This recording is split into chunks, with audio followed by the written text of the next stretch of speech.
اب آپ دیکھیں پہلی امتیں بھی نمازیں تو پڑھتی تھیں، روزے، نمازیں، یہ قرآن میں تصریحات ہیں، پڑھتی تھی نمازیں۔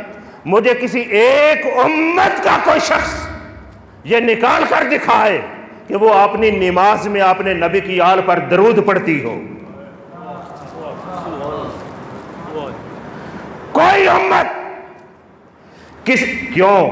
نماز صرف خدا کی ہوتی ہے، اس میں اوروں کا تذکرہ نہیں ہوتا، نماز خدا کی ہوتی ہے، اوروں کا تذکرہ نہیں آتا۔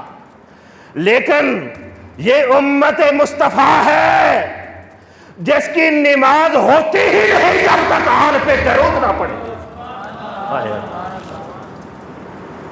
الہی یہ کیا عجب سا کرشمہ ہے نا، پہلی امتیں آل پر درود پڑے بھی نہیں اور اس امت پر لازم قرار دیا جائے، تو فرمایا یہی تو سمجھنے کی بات ہے، آل مصطفیٰ کو دنیا کی عینک سے نہ دیکھو، آل مصطفیٰ کو دیکھنا ہے تو جبریلی نظر سے دیکھو۔